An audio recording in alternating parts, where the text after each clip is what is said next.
Yeah. Thank you. Yes.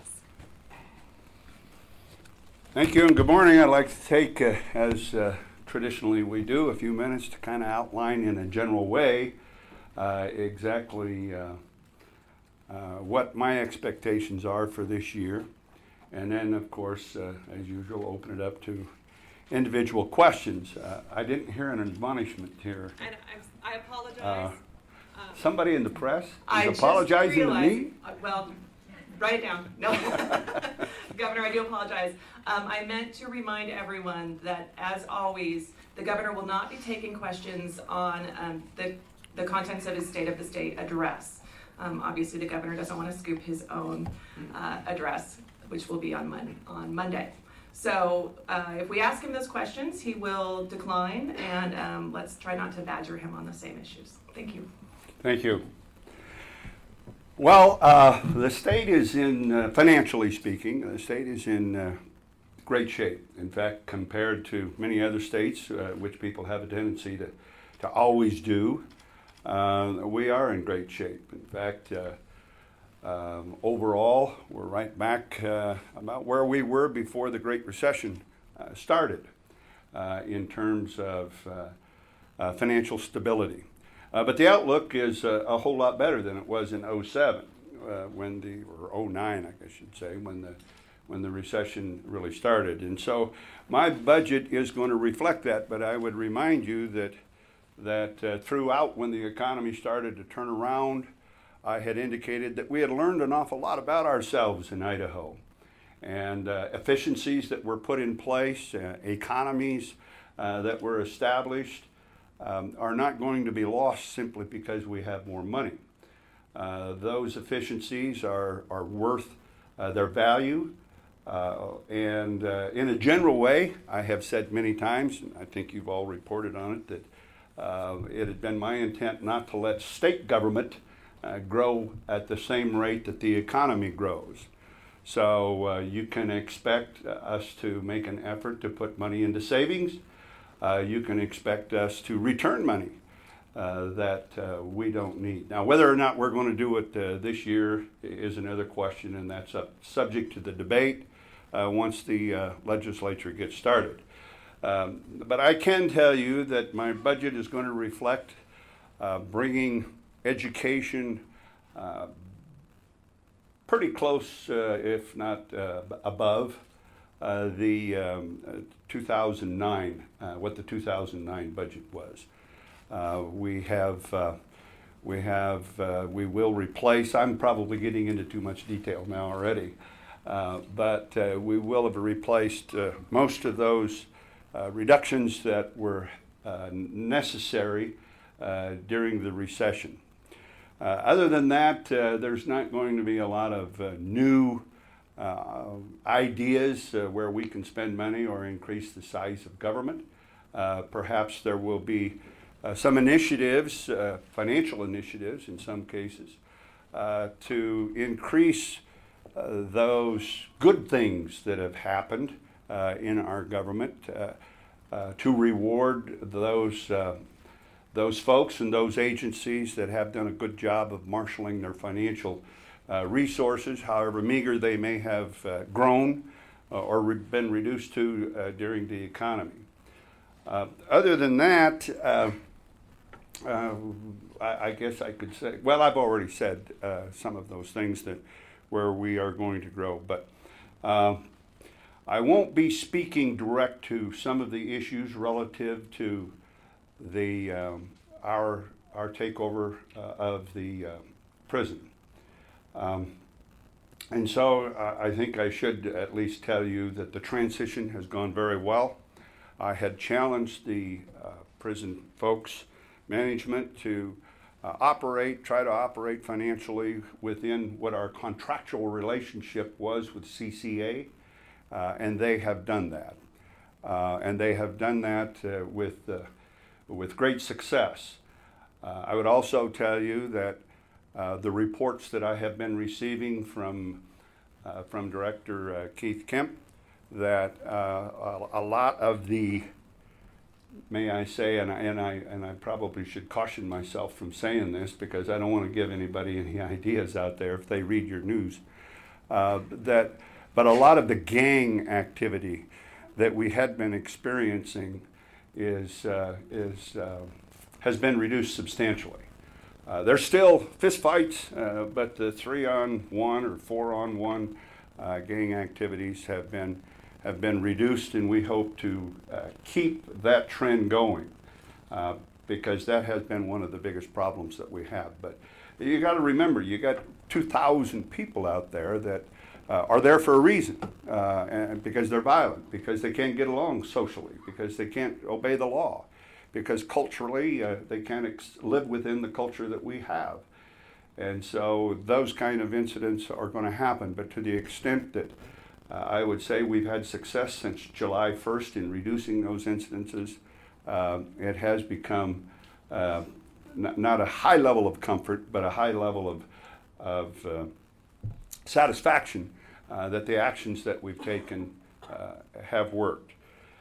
There will be, as you might expect, probably the 3 key issues that I would expect the legislature to key on in my State of the State. Obviously, the budget as a whole, and in particular, the high margin or the high value parts of that budget, and education is one of those. So there will be a lot of discussion on that, and I'm sure I've already met with the leadership on both sides of the rotunda, both sides of the aisle, and gave them a preliminary idea of what my budget was. And although we didn't have time to debate or discuss, we did have time to answer questions, and whether or not the answer was satisfactory, at least the answer was given to our satisfaction, if not the other side's satisfaction.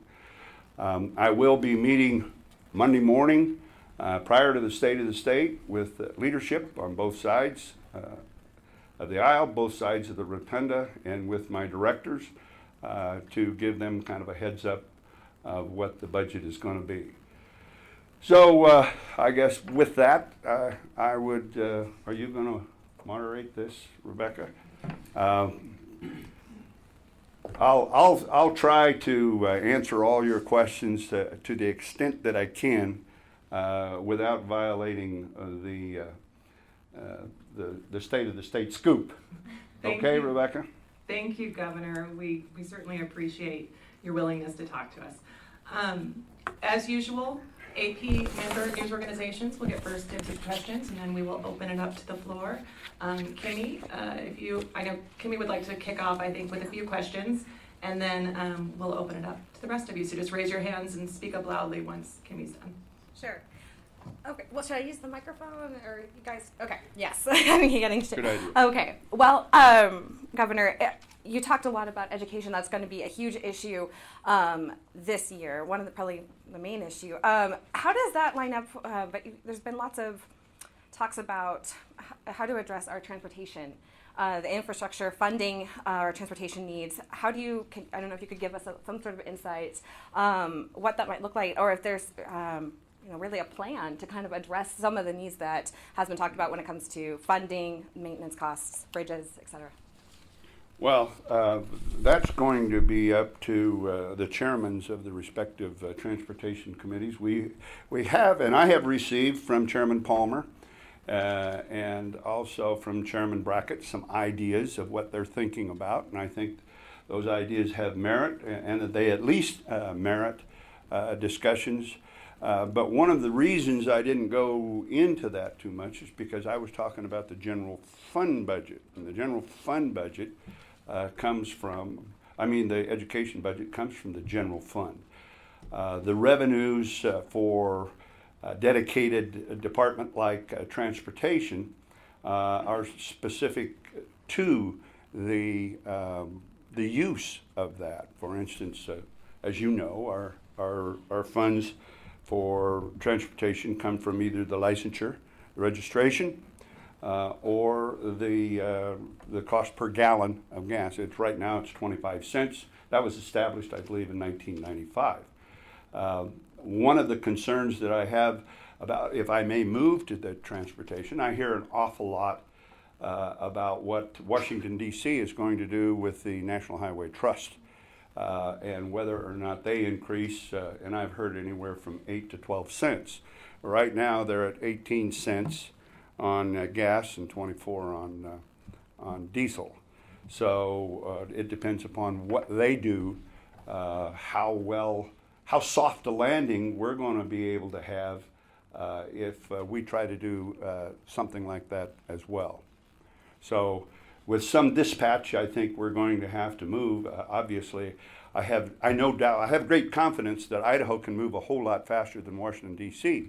On those kind of issues, just because of the nature of our agreements and disagreements and our ability to have the flexibility to move at the local level. But those will be, I'm sure, a subject of some debate. I'm hopeful that we can get some of those ideas on the table early on so that the necessary committee hearings and public hearings and discourse can take effect. But there's no question, I don't know if you all got an opportunity to share the McClure Foundation or the McClure study that was done for us, and I thank the University of Idaho and the McClure folks once again for taking that on. Initially, I had been asking folks to help them pay for it, and bless their hearts, they saw the potential conflict of interest and said, no, we'll pay for it ourselves, and they did. Right. I think the first hand I saw was Bill Roberts with the Statesman. Could you tell me, this is a two-parter, could you tell me what role you have given Senator Getty to do specifically with the IEN? And then can you tell me what specifically your office is doing to make sure these kinds of problems with contracts don't happen again going forward?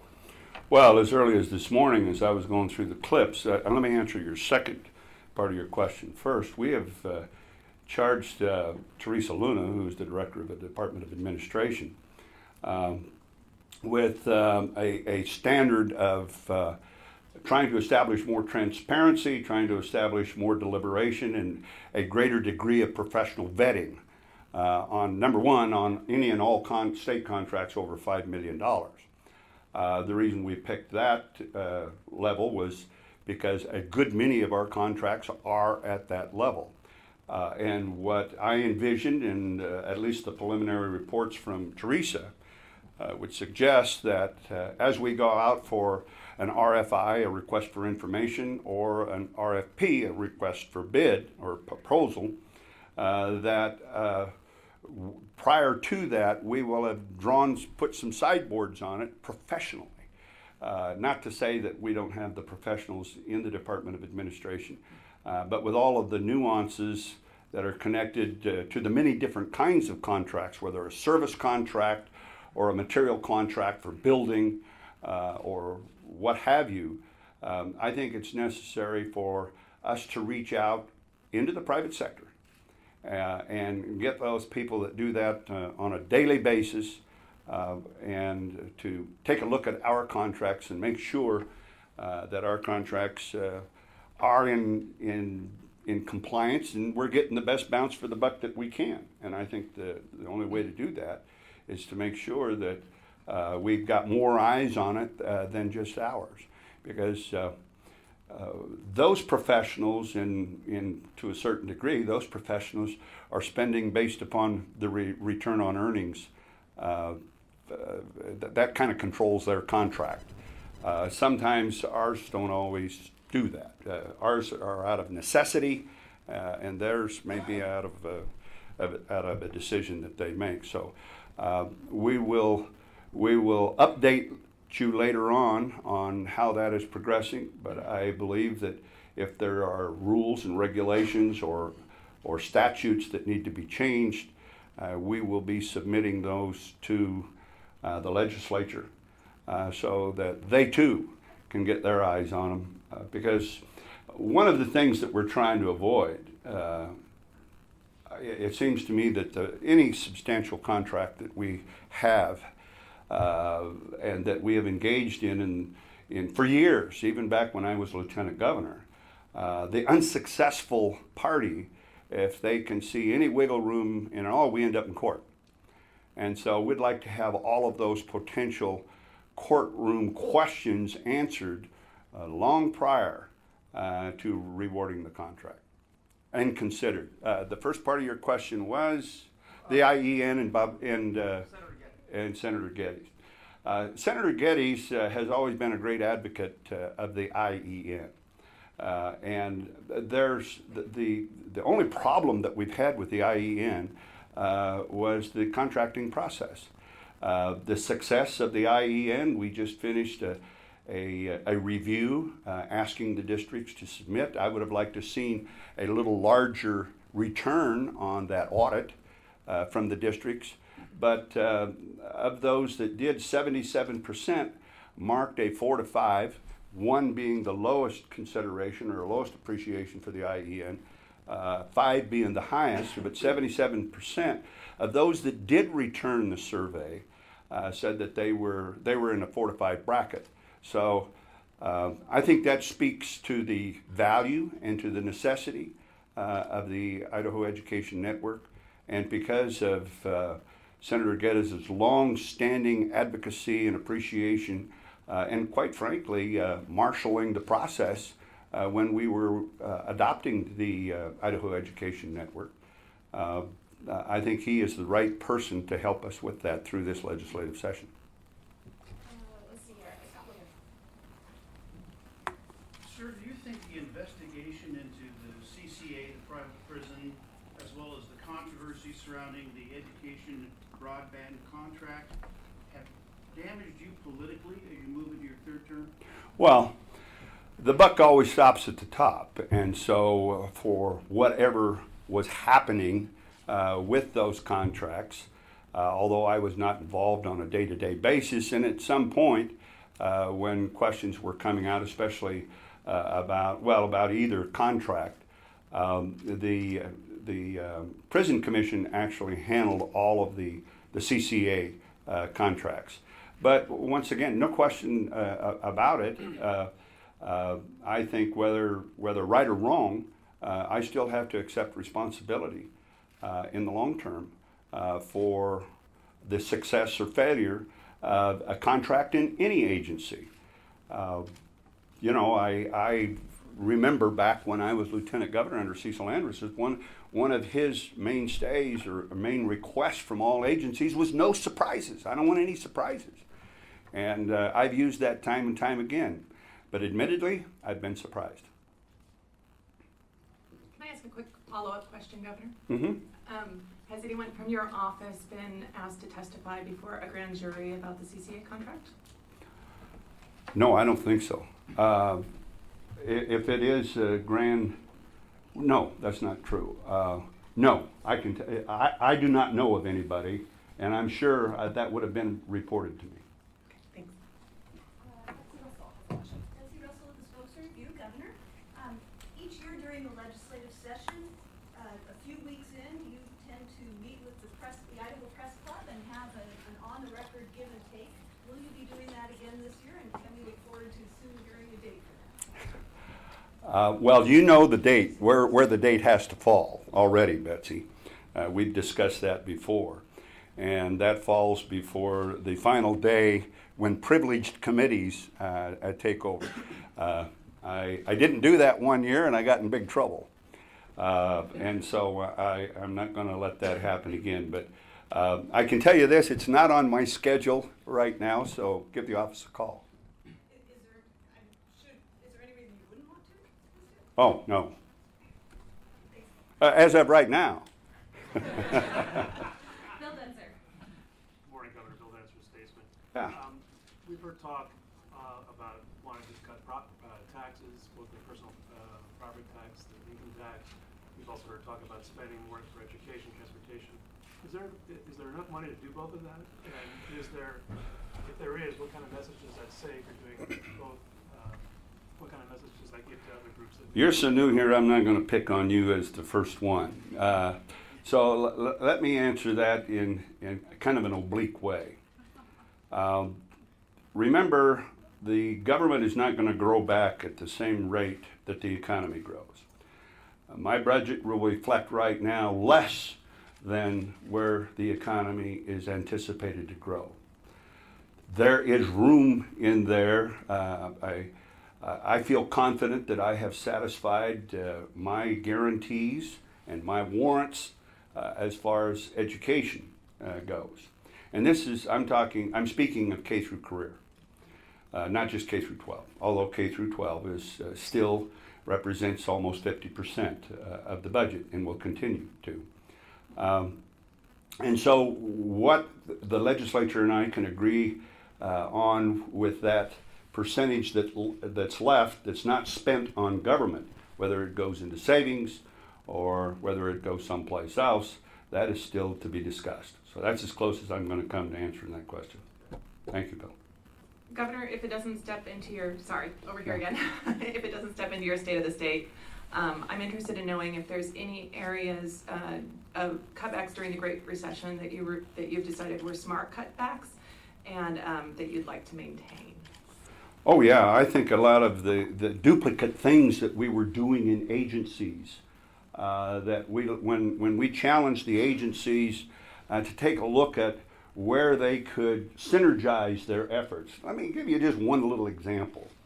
We had 4 different agencies that were all going out and getting a test tube full of water, or a half gallon of water, and sending it to a lab for certain tests. Maybe the agricultural had one test that they wanted to make, DEQ had another test that they wanted to make, water resources yet another test, and the other one, Fish and Game, another test. And so what we did is those agencies came together, said, well, you know, maybe we could ask with 1 gallon of water, send 1 gallon of water to the lab, and have them do all those tests for all of us together. Now that didn't fare well with the private labs, because we went from a series of labs and a series of tests, some even with the same lab. They had the same water, they just didn't test it for other things that the other agencies wanted. So that's just one little thing, Rebecca. But you know, we found a lot of things that we were doing, a lot of periodicals that we were actually getting because they were industry or they were agency-related magazines or that sort of thing. And we found out that we got them, but nobody was reading them. Nobody was using them. So, you know, we stopped that. Was that a big savings? No, probably in the overall scheme of things, probably not. But we also found that we were doing a lot of reports and asking for a lot of reports.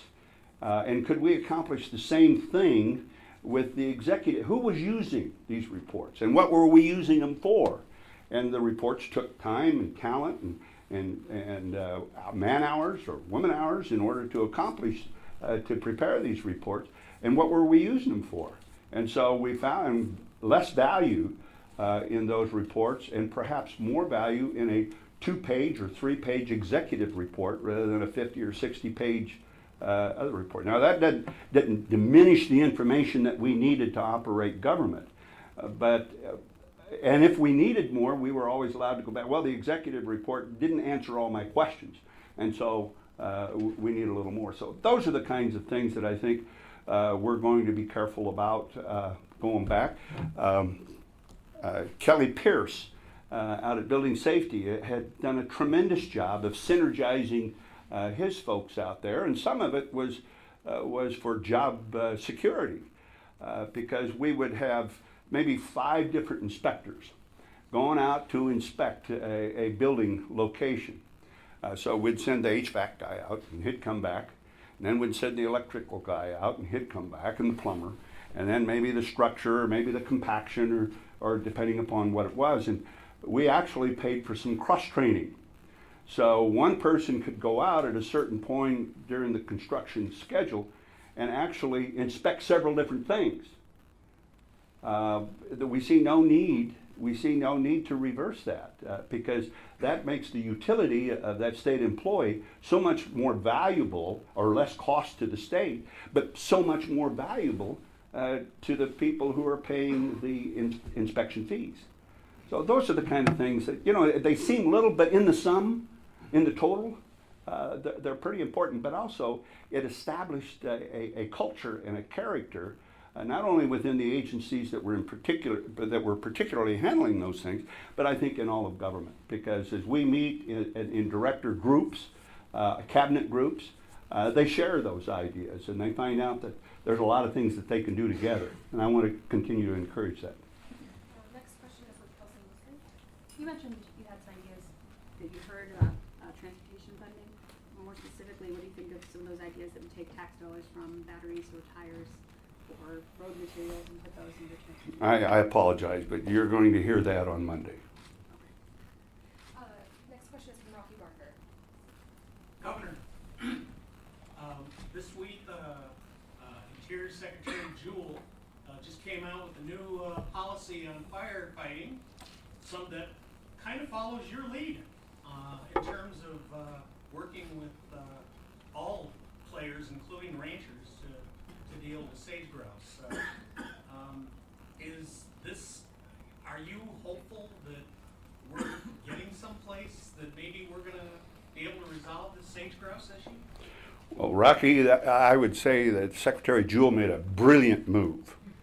As you'll recall, or you may not, but I'll remind you that when the last puff of smoke raised off of the Murphy Complex fire in the summer of '07, burnt 700,000 acres in a week and a half. We immediately, I got the Western governors together under Dave Friedenthal, who was at that time the chairman from Wyoming, and John Huntsman from Utah.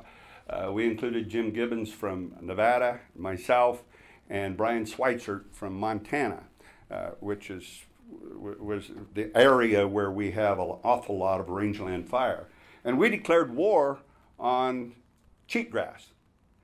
And it was perhaps not as successful as I would have liked, because 3 years later, with the Big Butte fire, we burned another 280,000 acres of the same Murphy burn, practically, because it had been replaced primarily by cheatgrass, which is the fine fuel. It's the greenest in the spring of the year. It turns brown the quickest and becomes a subject of a delight for lightning strikes and the resulting fire. So there's been several things that we have done that Secretary Jewell has really appreciated. One is our rangeland management itself, where, as you'll recall, we went back into the Murphy fire immediately and tried to sow the necessary grasses in order to squeeze out cheatgrass. We could not find enough native seed, although there was about 6 million pounds nationwide that was available. Our need alone was almost 6 million pounds. And so with the department at that time under Kim Thorne, we were able to get the necessary drills, dryland, roughland, rangeland drills in place, but we didn't have the seed. As you'll recall, we went to court because we wanted to mix in some non-native seeds like fescues, bunchgrass, and some bluegrass in order to get the ground covered and in order to keep the cheatgrass from coming in. And as a result of that, we went to court because we were sued because they were non-native seeds, but the judge actually decided in our favor, and we got those in place. When we have gone back and reviewed the success of those programs, why Secretary Jewell has taken note of that. Our initiative on the sage grouse itself, in putting together all stakeholders in the value of the sage hen and the value of the habitat. And of course, you're talking about 44 million acres with 11 states involved in Western. So that's been a big subject of the Western Governors Conference, at which since Secretary Jewell has become Secretary of the Interior, she has been at every Western Governors meeting and has been involved and has been very enabling in us getting I hope we have the same success with transmission lines.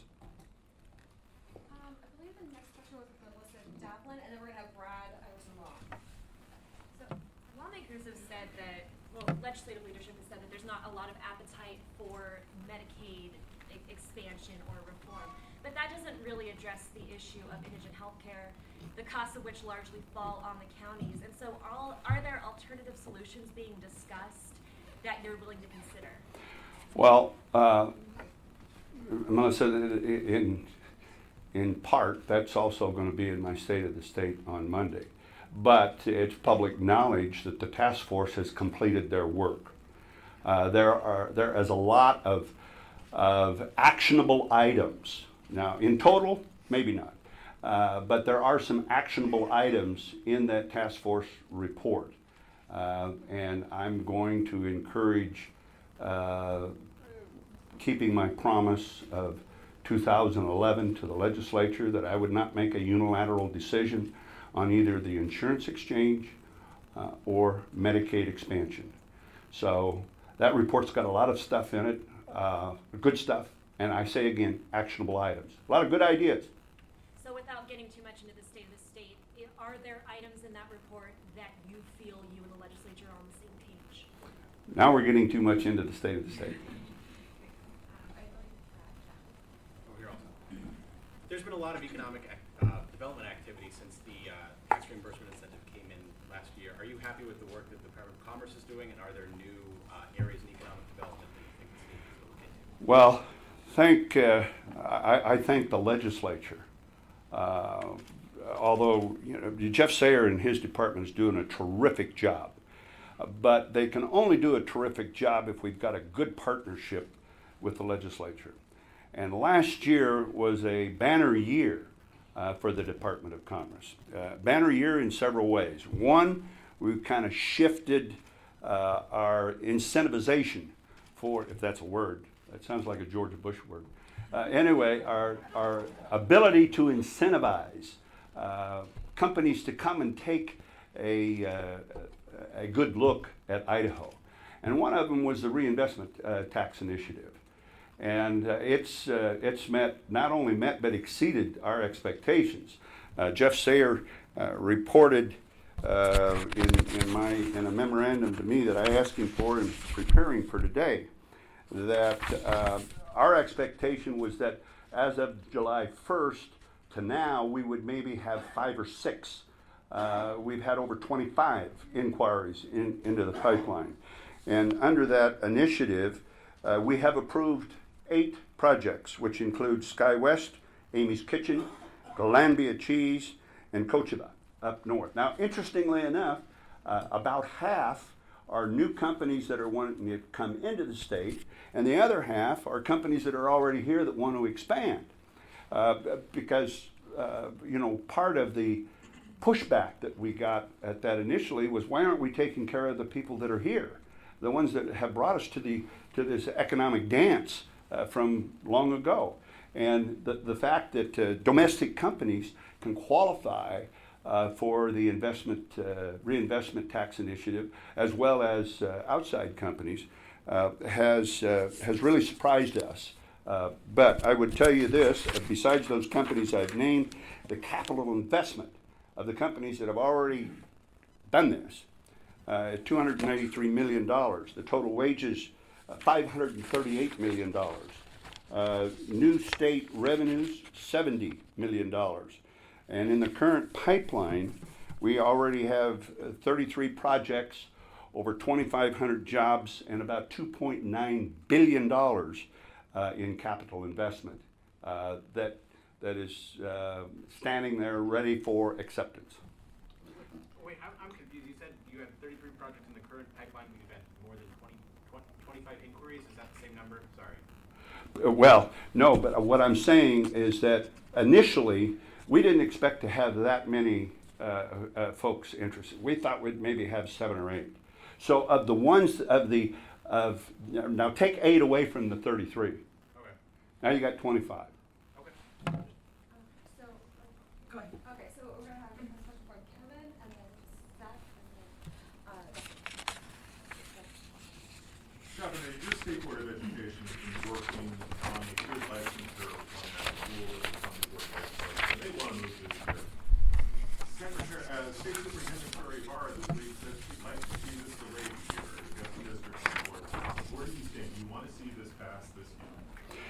Well, first off, I want to say I appreciate the secretary or the superintendent for avoiding some questions that will probably be answered on Monday.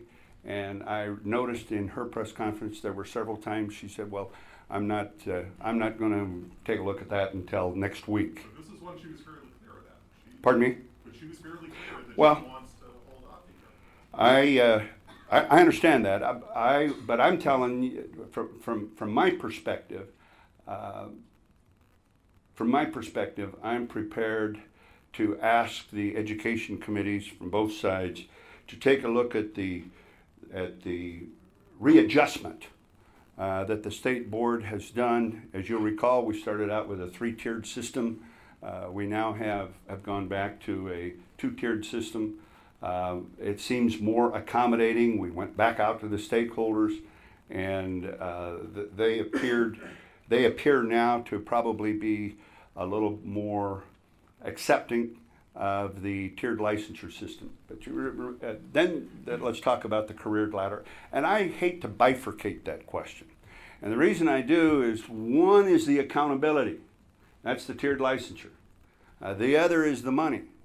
And unless we have a certain expectation on professionalism and growth in the teacher in the classroom, and I would tell you that there's going to be money in the education budget for professional development, substantial money in the budget, that I don't think I could go to the legislature and say give them the money and don't build any expectation. And I wouldn't go to the legislature. In fact, if I were in the legislature, I wouldn't vote for it.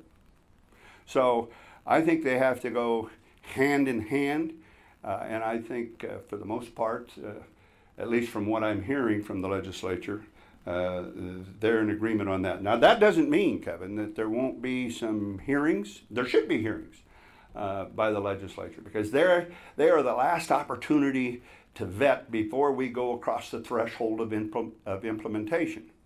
So I would encourage the legislature certainly to listen to the superintendent and her concerns. I want them to listen to my staff and our concerns about not moving forward. Over the last couple of years, we've heard you talk about, education, roads, and business incentives kind of all having to work together. Like that, if you have an educated population, you still need to get your products to market. The roads don't do anything if you don't have education. You need the incentives to tie it all together. At the Associated Taxpayers of Idaho, we kind of heard this narrative laid out by the folks from Utah of investment in a toolbox for these tax policies.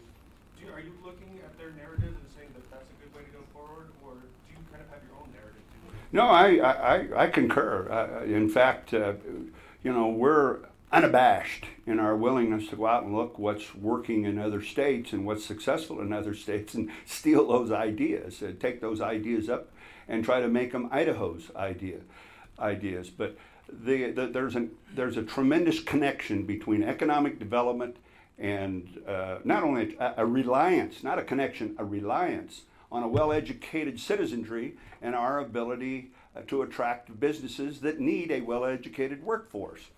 When we do attract that business and we have those people in place to build those products, why, we've got to have a transportation system in order to get them from where they're made to where they're consumed, to the nation or to the world marketplace shelf.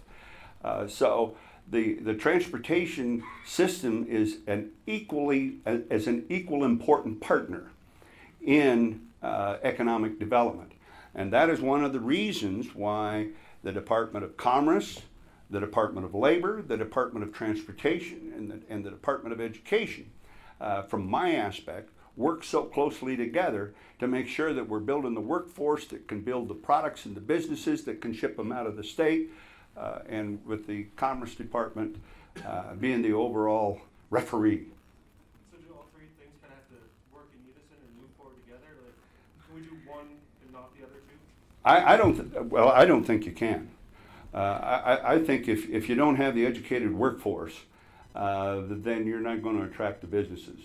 And so, but if you don't have a transportation system that's safe and has a expedited ability logistically to get the products to market. Why I think all those things are extreme value. That's what we hear when companies come in and say, we want to build a plant. If you look up and down the I-84 corridor, you'll see a lot of plants that have grown up along that corridor, and that's because they want access to that band of highway that takes of concrete that takes the products from Idaho into the marketplace. So I think they have to go hand in hand, and we have, I hope, no, I'm confident that we have built a culture in Idaho that when transportation has to make a priority decision about something, they're talking to Commerce and saying, you know, where's our potential for growth? And in turn, what kind of growth are we going to have? Then they talk to Ken Edmonds at the Department of Labor and also our education portals to say, this is the kind of folks that we're going to need. And then Bill, okay, Brian, and then Bill. Governor, good to see you. Thank you. $2 a gallon gas means, for me, it means more diapers for my 5-month-old, more investment in my 401k. Is this the right time to raise the gas tax, or at least examine raising the gas tax when Idahoans are catching up after years of high gas prices? And similarly, is the grocery tax on your agenda for this year? Is that a policy goal of the Otter administration? Ask me again about the grocery tax. Is the repeal of the grocery tax a goal of the Otter administration either this year or moving forward? Well, no. No on the grocery tax. Let's go back to the gas tax.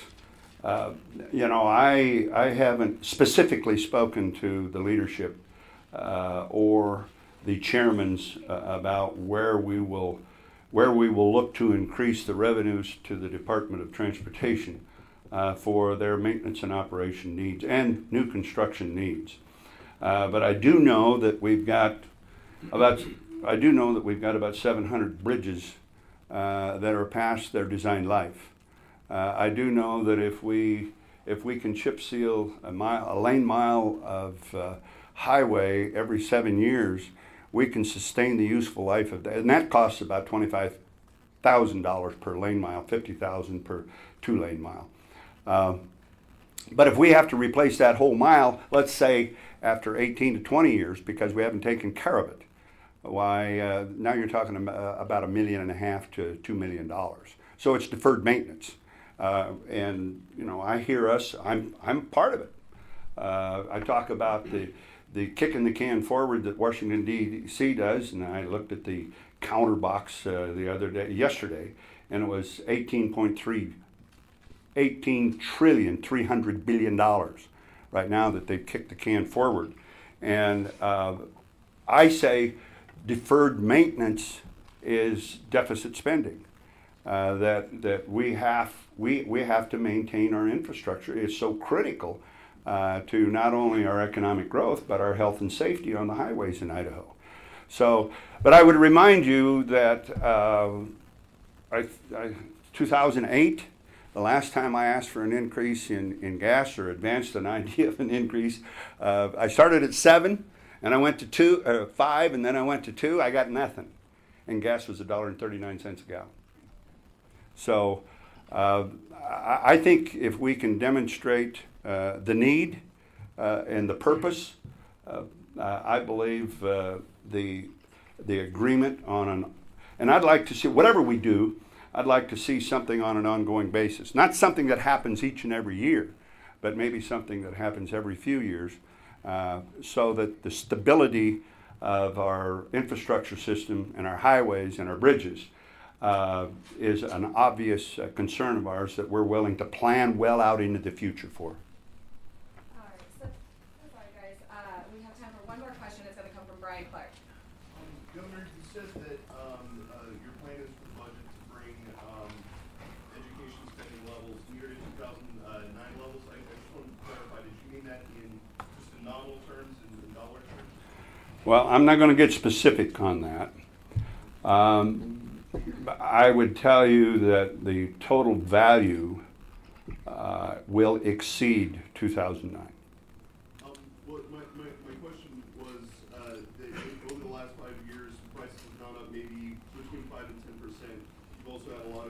increase in the student population. So is it going to be sufficient, or is it going to be still spread too thin? Well, I'm not going to get into that because that's more specific to the budget and to the state of the state. We got time for one more, Oh, don't yeah, we? that was super quick. I don't want to infringe on leadership's time. I don't want to get them mad at me already. Governor, since you're not so new here, perhaps you can tell us a little bit about what your thoughts are going into your third term as opposed to your first two in terms of where that fits. Do you have any kind of any feelings that are different? Can you compare this the beginning of this term to those two previous terms? Well, Bill, I don't know how specific I can get in that, even though this may not be in the state of the state budget. But I would tell you that there's a couple of things. The relationship between the executive and the legislative branch of government. Now, remember, I served as lieutenant governor for 14 years under 3 governors in 3 decades in 2 separate centuries. But I think the relationship that we've been able to establish in the legislature, not only between the executive branch and the legislative branches, but between the 2 houses of the legislative branch, has been as hardworking and has been reasonable. There are times when we have a certain fit of excitement about this or about that, but if I look at anything that makes government work, it's people, even with cross purposes, working in a legitimate and honest and sincere way toward resolving the problem. And that's what I've seen in my relationship in the executive department and the legislative department in the 2 legislative bodies. So that's a kind of culture that can get all manner of things done. And so if I can do anything to maintain that and encourage that, that's going to be my primary purpose. And sure, sometimes it calls for me to back off of something that I want, or to diminish or decline a little bit in what I want. And I don't do that readily. But I think there is as honest and a sincere relationship between in the government today as I have ever seen. Yeah, we got one more. One more? Sure. Especially if it's local. Oh, okay. You, sir, yes. Governor, just looking ahead to tomorrow, your 3rd inauguration, just wanted your thoughts on what that day means to you now that you're getting to do it for a 3rd time. And I have to ask, will it be your final inauguration? Well, I already told your folks it was. Otherwise, the First Lady said I would be running as a bachelor. But grateful. Probably my overall feeling is I'm grateful. I'm humbled by it. We've gone through some tough times. We've had to make some tough decisions. And once again, when those decisions are made, no matter where they're made, eventually Truman said the buck stops here, and you have to take. You don't always get credit, but you always have to take ultimately your share of the dissatisfaction. And I've said many times that I've been richly blessed in my life with some great opportunities and some great jobs. Whether the 30 years that I spent at Simplot, the 14 years as lieutenant governor, 6 years in Congress, maybe not so much. But this is the best and most gratifying and toughest job I've ever had. And I never ever thought that those 2 reflections would come together, the toughest and yet the most satisfying. But it's been a great run. And as I said before, I hope we can, if anything happens in the next 4 years, I hope we enrich that culture of cooperation and collaboration and transparency even more than we have in the last 8 years. Thank you. One topic that we haven't.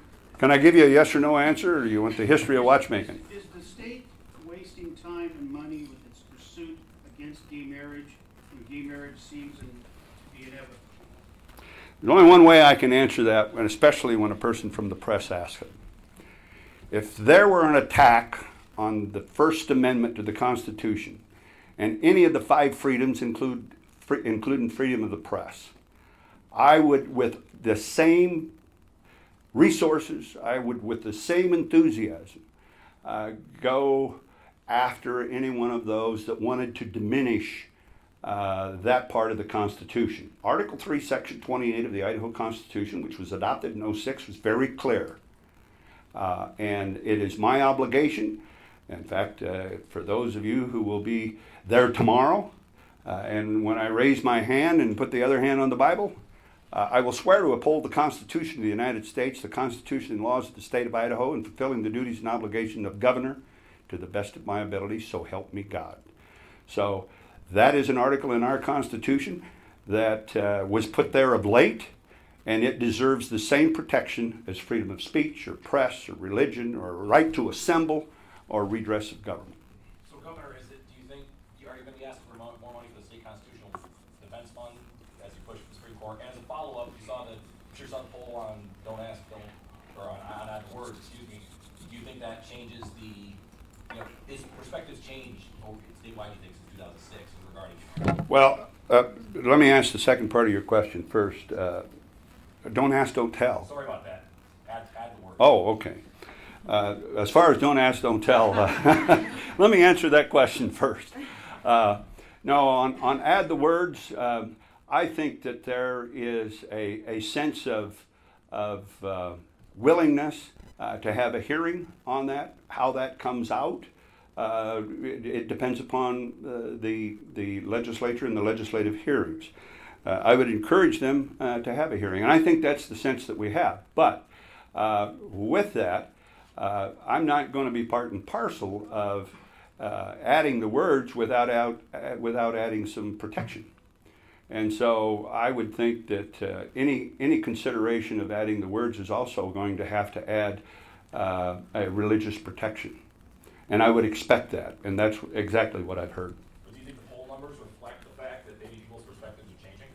I don't think our Constitution, if I were to go out once in a while and say, should we take freedom of the press? I'm tired of the press beating everybody up. Should we take freedom of the press? And if a poll came back that said, yeah, 77% said they should, I would still not go for. I don't think our Constitution can be changed. Number one, it can't be changed by me alone.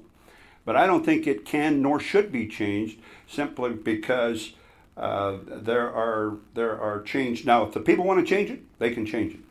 But I don't think it should be changed by us simply because there may be a cultural change. That's it. Speaking of freedom of the press, we would like to show our appreciation by giving you breaking news. Everything the Associated Press covers war, peace, and everything in between. War, peace?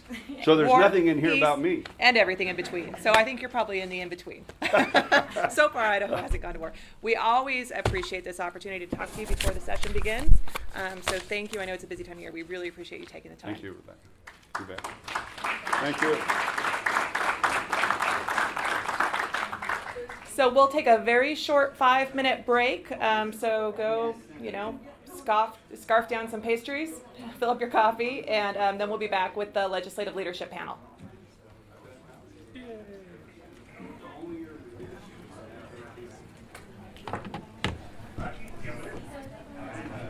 We'll have them sit up here. I'm gonna take this down. Sorry, I'm just gonna move this.